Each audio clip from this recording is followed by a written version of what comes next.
Capítulo 1. La semilla del pensamiento.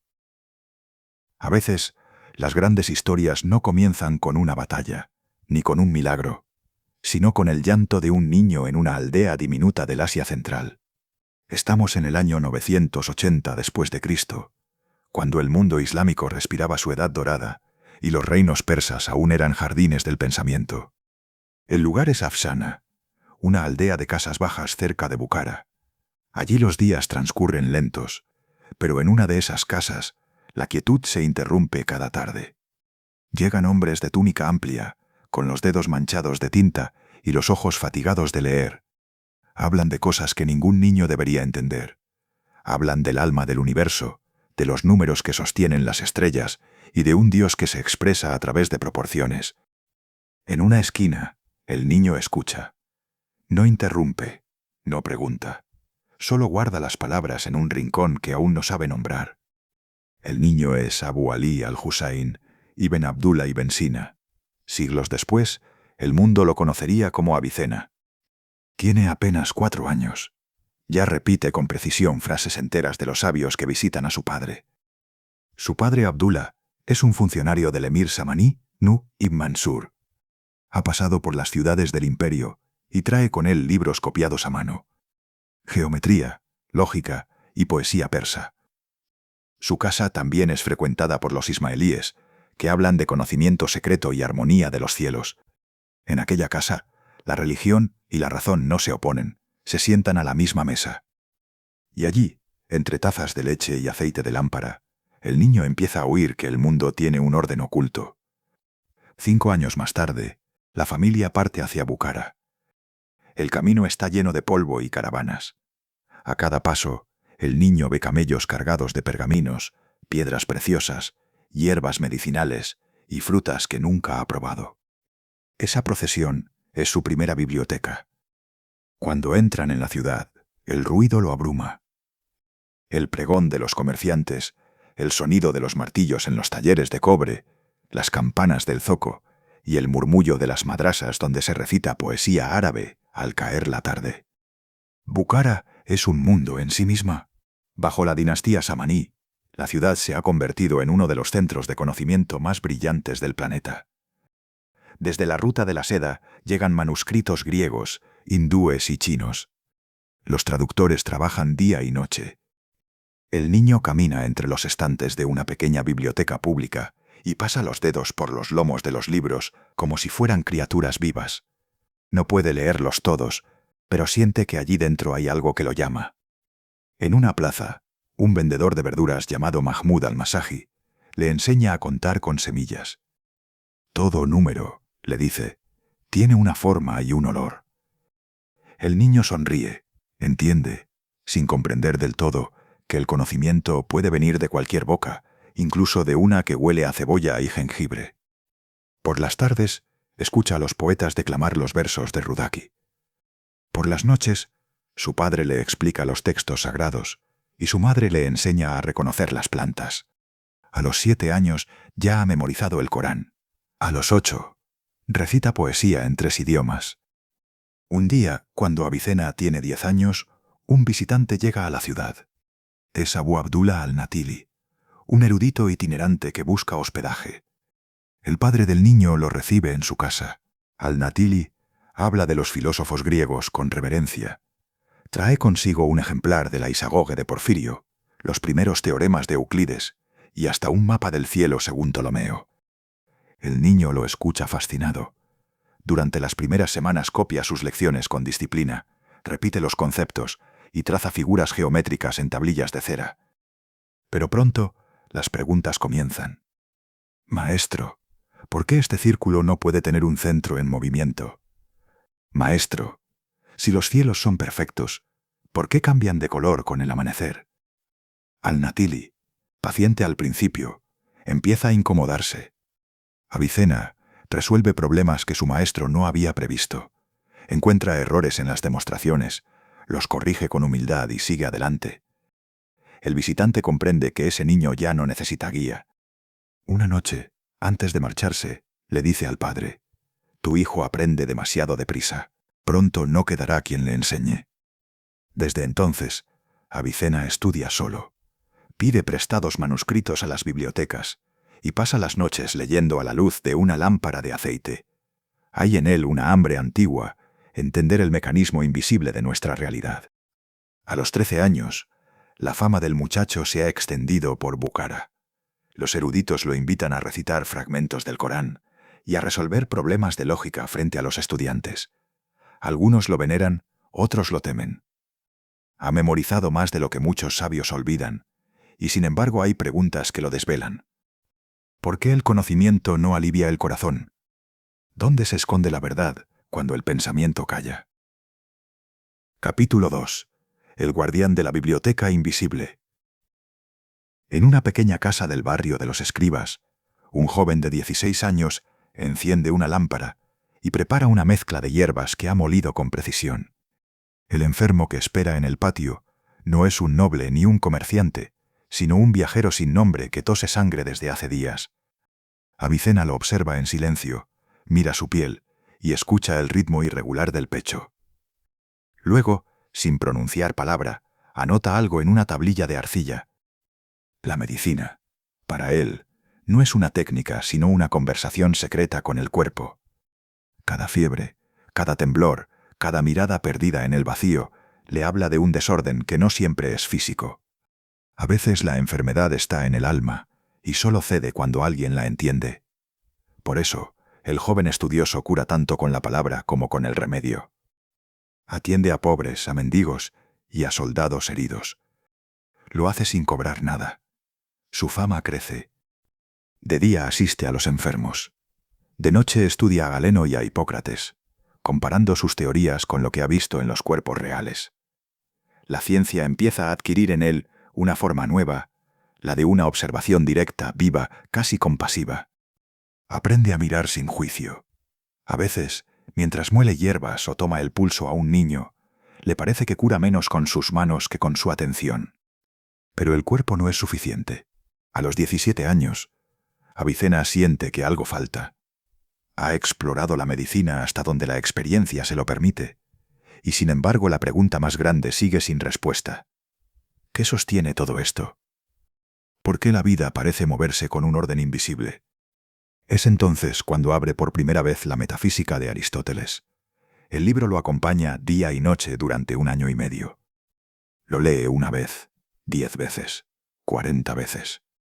Y cada vez, al cerrarlo, siente el mismo vértigo. Entiende las palabras, pero no su sentido. Se desespera. Ora en las mezquitas hasta que las rodillas le duelen. Ayuna esperando que la claridad le llegue como revelación. Y cuando la fatiga amenaza con derribarlo, se sirve una copa de vino y continúa leyendo bajo la luz amarillenta de una lámpara. A veces duerme con el libro abierto sobre el pecho. Hay noches en que cree oír a Aristóteles hablándole desde el silencio. Pero el sentido no llega. Hasta que un día, caminando entre los puestos del mercado, ve un rollo polvoriento en manos de un vendedor ciego. Lo compra por 3 dirhams, un precio justo por el valor adquirido. Es un comentario de Al-Farabi sobre la metafísica. Lo lee allí mismo, de pie, con el ruido del zoco alrededor. Y de pronto, todo encaja. La estructura del universo, la relación entre causa y movimiento, y hasta la jerarquía de los seres. Siente que el mundo se abre como una flor en el interior de su mente. El joven que había estudiado hasta el agotamiento se queda inmóvil, mirando el vacío con una sonrisa que nadie entiende. No ha encontrado una respuesta, sino un orden, y en ese orden, por primera vez, siente paz. Poco después, una noticia recorre la ciudad.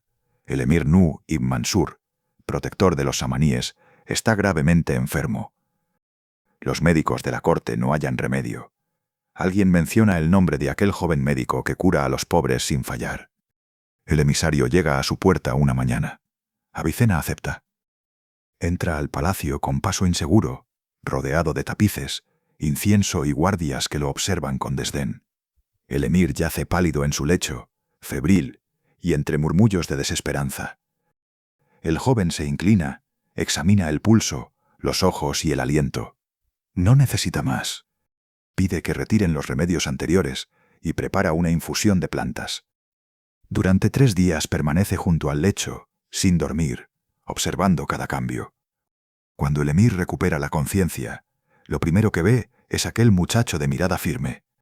La gratitud del soberano no se hace esperar. Le ofrece oro, cargos y privilegios. Avicena solo pide una cosa: acceso a la biblioteca real. El emir, conmovido, accede. La biblioteca es como una ciudad dentro de la ciudad. Se conservan manuscritos de Alejandría, tratados indios, poesía persa, textos de astronomía griega y matemáticas árabes. Los escribas trabajan a la luz de velas altas, copiando pergaminos en silencio reverente. Para Avicena, ese lugar es el paraíso. Durante meses se pierde entre anaqueles interminables.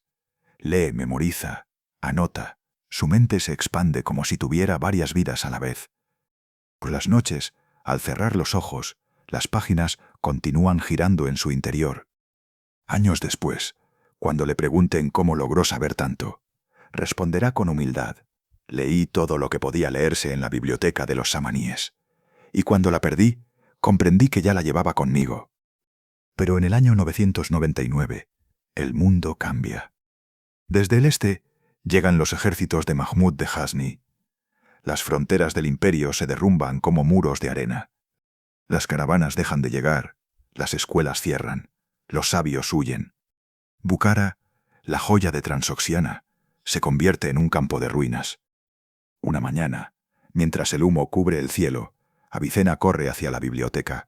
Las puertas están abiertas. Adentro los estantes arden. No intenta salvar nada. Sabe que es imposible. Se queda quieto, mirando cómo se consumen los libros que habían sido su mundo. A unos metros, su padre agoniza en silencio. La ciudad se vacía. El joven comprende que todo lo que conocía ha desaparecido. La ciencia, el orden y la protección del emir. Reúne unas pocas pertenencias y se marcha.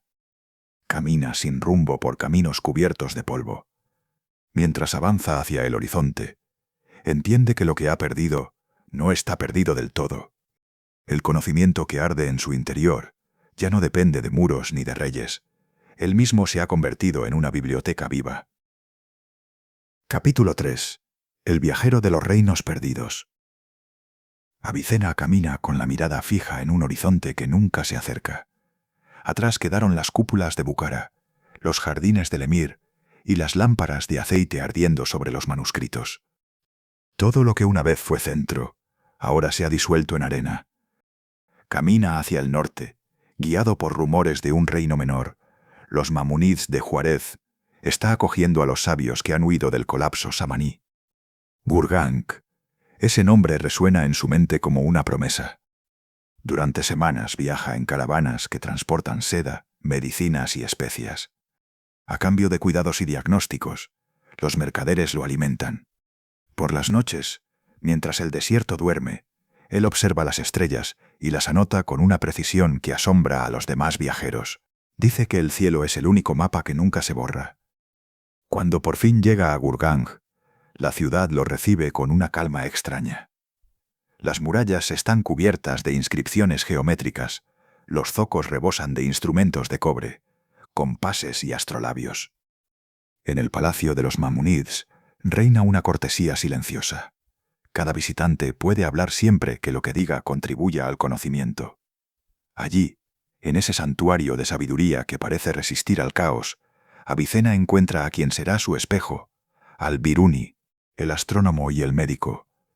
Dos mentes que se reconocen de inmediato. Al-Biruni mide los cielos con una paciencia casi matemática. Avicena los interpreta como si fueran la respiración divina. El primero confía en la observación, el segundo en la deducción. Y sin embargo, ambos buscan lo mismo: comprender el orden del cosmos. Las noches en Gurganj se llenan de discusiones. Debaten sobre el movimiento de la Tierra, sobre el tiempo, y hasta hablan sobre el alma. A veces, cuando el silencio los vence, salen juntos al techo del observatorio. Al-Biruni apunta su instrumento hacia las estrellas y dice: «Todo lo que está arriba se mueve con necesidad». Avicena responde: «Y sin embargo, dentro de nosotros hay libertad». Entre ellos nace una amistad contenida, hecha de respeto y diferencia. El joven filósofo aprende del astrónomo la precisión del método. Al-Biruni admira en Avicena una especie de fe racional. Pero ese equilibrio dura poco. El nombre de Avicena comienza a expandirse más allá de los muros. Su fama llega hasta los oídos de Mahmud de Ghazni, el sultán que sueña con dominar todo el oriente islámico. Mahmud ama el poder tanto como la erudición. Su corte está llena de poetas, médicos y filósofos, pero ninguno con la reputación del joven persa. Envía mensajeros con regalos y promesas, oro, seguridad y un puesto de honor entre los sabios del reino. Avicena escucha la propuesta en silencio. Sabe que Mahmud es un conquistador que somete el pensamiento al trono, y aunque la invitación podría garantizarle una vida cómoda, la rechaza con calma. Dice, el conocimiento que sirve al miedo deja de ser conocimiento. Mahmud no lo perdona, ordena buscarlo y traerlo a la fuerza. La noticia se extiende rápido. En una noche sin luna, Avicena abandona Gurgang disfrazado de comerciante. Lleva un turbante polvoriento, una túnica de lino y en el interior de su cinturón fragmentos de sus escritos. Lo acompañan 2 estudiantes que juran protegerlo, aunque ninguno sabe a dónde van. Empieza entonces su vida de fugitivo. Viaja de ciudad en ciudad, cambiando de nombre, curando enfermos para pagar su alimento y escribiendo a escondidas.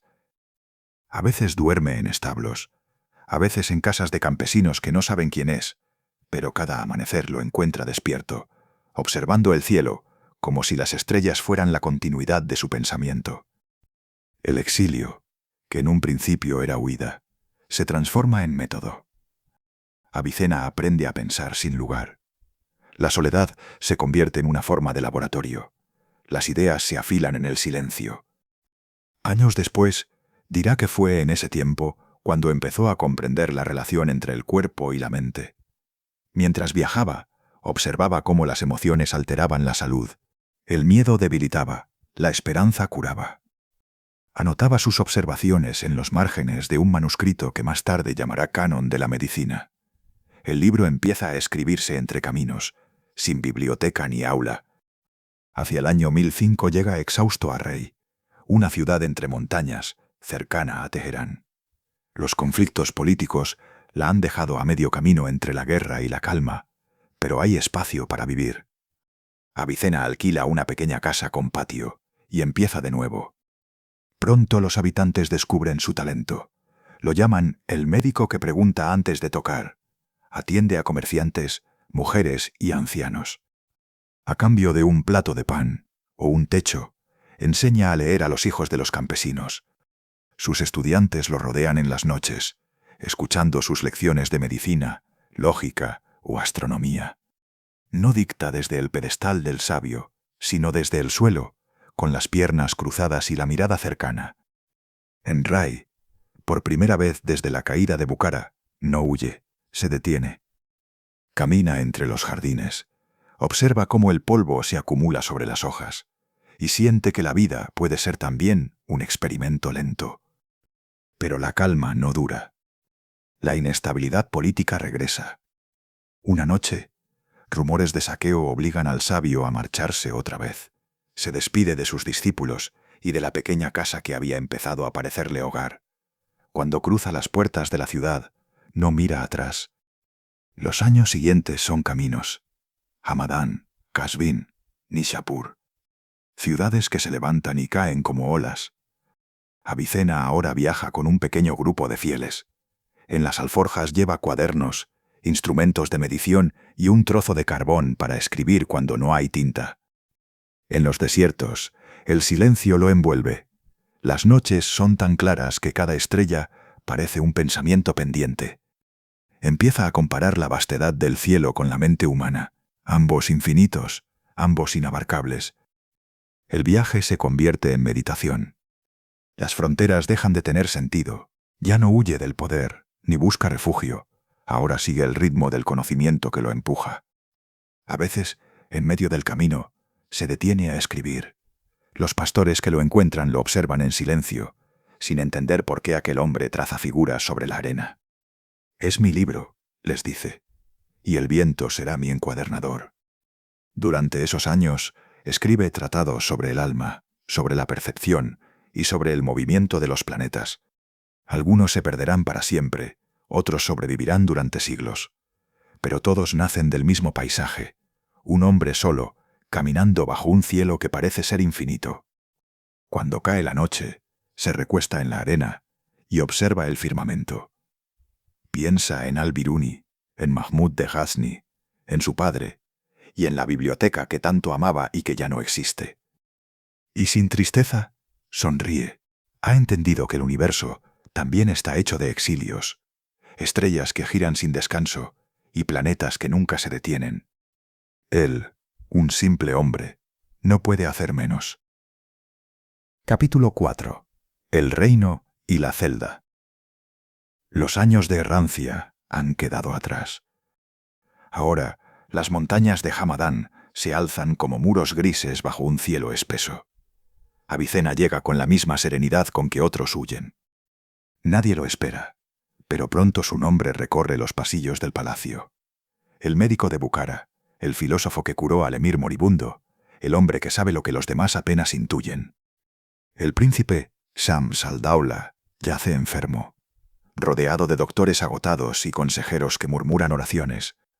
Cuando Avicena entra en la cámara, el silencio se hace pesado. Se inclina sobre el lecho, observa el color de la piel, el ritmo del pulso y el temblor del aliento. No ordena plegarias, sino reposo. Ajusta la dieta, cambia la disposición del cuarto y abre las ventanas. Pide que retiren los remedios previos y con manos firmes prepara su propia mezcla, una infusión de hierbas que recuerda el aroma de los valles persas. Durante días permanece junto al príncipe, lo escucha más que lo cura. Cuando al fin el enfermo se incorpora, pálido pero consciente, pronuncia unas palabras que sellarán el destino del sabio. Que este hombre permanezca a mi lado. En poco tiempo, Avicena pasa de médico a consejero, y de consejero a visir. Le entregan un sello de plata como símbolo del poder. Él lo acepta sin entusiasmo, sabiendo que ese metal también puede encadenar. Entre despachos y decisiones, gobierna con prudencia, reorganiza la economía, promueve escuelas y pacifica regiones enteras. Pero su presencia en el poder despierta celos antiguos. Los cortesanos, incapaces de igualar su mente, empiezan a temerla. El visir es extranjero, dicen, un filósofo, un hombre sin ambiciones visibles, sin familia, sin alianzas. Eso, para la corte, lo vuelve peligroso. El rumor crece. Al principio son susurros detrás de los tapices, luego acusaciones abiertas de conspiración, de herejía y hasta de hechicería. El príncipe duda, y una noche, sin aviso, llegan los guardias. Lo arrestan en su propia casa.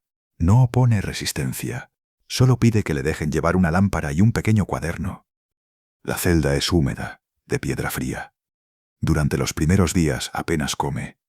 Escucha, a lo lejos, los pasos de los centinelas y el goteo constante del agua. El silencio se vuelve compañero y el miedo una forma de espera. Después, poco a poco, empieza a escribir. No tiene más que un pedazo de carbón y hojas arrancadas de libros confiscados. Allí, entre sombras, comienza a redactar los tratados que más tarde asombrarán al mundo, partes del canon de la medicina y del libro de la curación. El cuerpo está encerrado, pero la mente se despliega. En el aire pesado de la prisión, el pensamiento se vuelve más claro. La oscuridad, paradójicamente, ilumina. Escribe sobre el alma, sobre la razón y sobre las causas de la enfermedad. Describe cómo la tristeza puede enfermar el cuerpo y cómo el conocimiento puede devolver la armonía. Meses después, el príncipe ordena su liberación. No es compasión, es necesidad. Los médicos sin él fracasan. Avicena sale de la prisión más delgado y más silencioso, pero con una calma que desconcierta a quienes le conocen. Rechaza el oro que le ofrecen. Solo pide papel, tinta y un lugar donde escribir. Se instala en una casa modesta, en un barrio alejado del palacio. Por las noches, los estudiantes llegan de todos los rincones de Persia. Traen tablillas, lámparas y vino. Hablan de filosofía, de astronomía y de anatomía. Entre una lección y otra, alguien toca el laúd, las voces se mezclan con la música y el humo del incienso. En ese ambiente de bohemia y pensamiento, Avicena dicta fragmentos del canon, define órganos, enumera remedios y clasifica enfermedades. Sus discípulos escriben a toda prisa, tratando de seguir el ritmo de un pensamiento que no se detiene. A veces, entre palabra y palabra, bebe un sorbo de vino y sonríe. Dice que el vino afina los bordes de la razón. No todos lo entienden, pero lo escuchan igual, fascinados. Su genio parece inagotable. Escribe durante la noche, duerme poco y siempre despierta con ideas nuevas. La vida que lleva asombra y escandaliza a partes iguales. Es sabio, visir, poeta, médico, místico y también hedonista. Un hombre completo, imposible de encasillar. Sin embargo, el equilibrio es frágil. La muerte del príncipe Shams al-Daula desata de nuevo el caos. Los enemigos regresan, esta vez con más fuerza. Acusan al sabio de haber manipulado la política y de haber usado su ciencia para dominar. Sabe lo que vendrá, y esta vez no espera a los guardias. Una noche, se disfraza con una túnica de sufí y abandona Hamadán. Solo lo acompaña su discípulo más fiel, Al-Husani, que lleva en las alforjas parte de sus manuscritos. Viajan sin rumbo, guiados por la intuición y la necesidad. Las montañas se abren como un pasaje hacia otra vida. A medida que se alejan, el aire se limpia y la tensión se disuelve. Hamadán queda atrás, envuelta en intrigas y sombras.